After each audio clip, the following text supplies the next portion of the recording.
I'm live once again. Talking about the US debt once again. It's crazy. The debt goes crazy, man. So the interest payments on the debt now cost the United States government more than anything else they spend money on, including the military. Just the yearly interest payments. So they spend more money paying the interest payments on the debt. That's not paying off the debt, that's paying the interest payments on the debt. They spend more money on that yearly than they spend on the military yearly or anything else. That's insane. That's unsustainable too. Every 3 months, the US debt goes up $1 trillion. $1 trillion.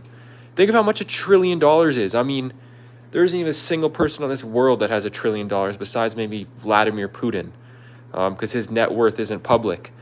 But, like, no capitalist person could ever get $1 trillion unless, inflation keeps happening, and then $1 trillion isn't that much.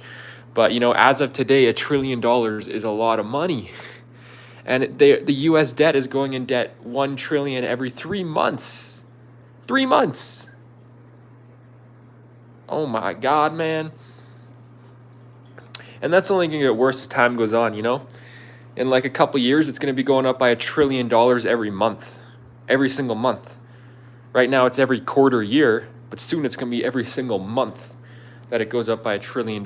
These people are so fucked. Make sure you get that gold. Make sure you get that silver. Make sure you get that Bitcoin. If you got a house, make sure you pay off that mortgage. What else? But you can get platinum too. I don't find platinum that appealing as an investment because, I like gold and silver because they look really cool, right? But platinum looks like silver, but it costs more than silver. Plus, platinum's in less demand. There's much more things that are built out of silver and gold than out of platinum. So platinum is in less demand. So, platinum is good. You can get platinum, but you're going to be spending more for something that looks like silver and has less use cases. So I'd recommend just getting silver. And make sure you get the 10-ounce bars or above when you buy silver. It's only like $360 Canadian for a 10-ounce bar. It's even less than American. Try not to get the 1-ounce bars because they charge a premium because you got to think they got to melt those bars, right? And then you're paying the premium for them having to melt that bar and manufacture it. So if you're only buying $36 worth, because that's what it costs for a 1-ounce bar, if you're only buying $36 worth at a time, you're paying a really high premium. Whereas if you just buy one 10-ounce bar, you're paying much less of a premium.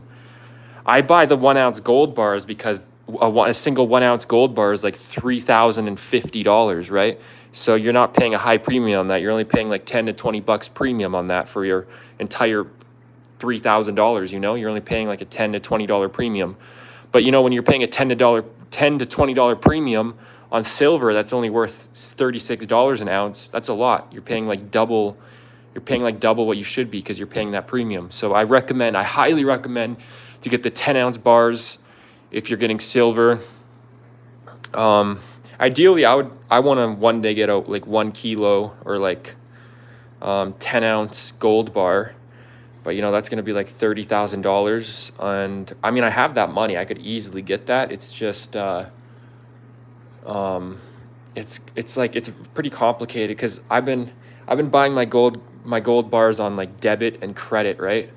And I pay the credit off right when I use the credit, but the credit, I have like a $5,000 limit. So if I was to buy a 10-ounce gold bar, I'd have to take like $30,000 out in cash, which I find kind of sketchy, and I just don't like having cash. I don't like that idea for many reasons. XXX Tentacion, the rapper, got killed for like $30,000 cash, So I don't like hold. I pretty much hold almost $30,000 worth of gold and silver as it is, but yeah, I don't know why. I find that less sketchy just because, gold and silver isn't going to lose its value to inflation. It's only going to go up with inflation.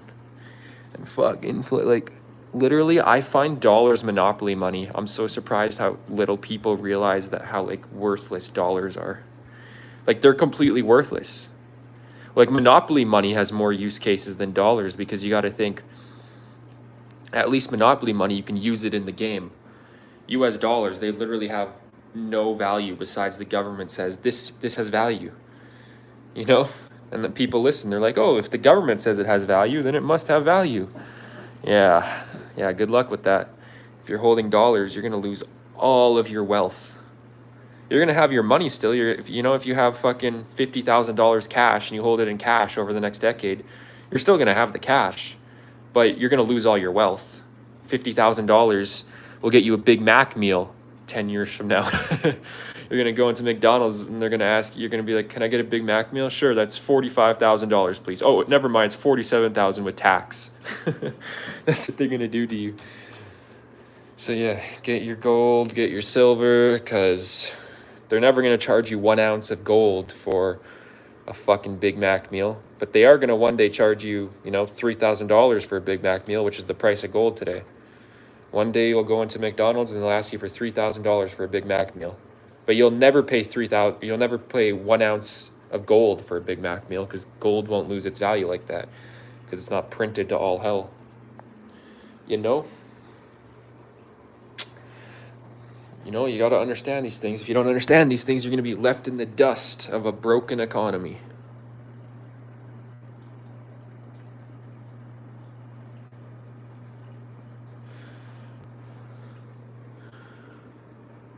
Rich nigga shit, I do a lot of.